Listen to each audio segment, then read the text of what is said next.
অনামিকা অথই একজন মডেল ও টিকটকার থেকে যাত্রা শুরু হলেও তার সৌন্দর্য দিয়ে জায়গা করে নেয় বিভিন্ন অঙ্গনে। তিনি তার একটা 1 মিনিট 13 সেকেন্ডের ভিডিও সামাজিক যোগাযোগ মাধ্যমে ভাইরাল হওয়ার পর তাকে জিজ্ঞেস করলে সে বিষয়ে সে অস্বীকার করে। নেটিজনরা বলছেন ওর ভিডিও সামাজিক যোগাযোগ মাধ্যমে সত্যিই মাথা নষ্ট করার মতো এবং এটা তিনিই হবে। এছাড়াও সামাজিক যোগাযোগ মাধ্যমে তিনি অশ্লীল ভিডিও দিয়ে সমাজে অশ্লীলতা ছড়াচ্ছে, অথচ এরপরও তার বিরুদ্ধে নেই কোনো আইনি পদক্ষেপ। মুসলিম দেশ হিসেবে এমন নেককার ঘটনা যে বা যারাই করুক নেওয়া হোক এদের বিরুদ্ধে আইনি পদক্ষেপ আনা হোক আইনের আওতায়।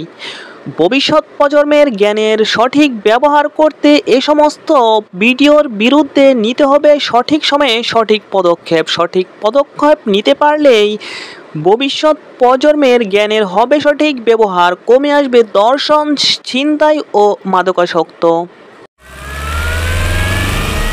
This is Channels Television's breaking news.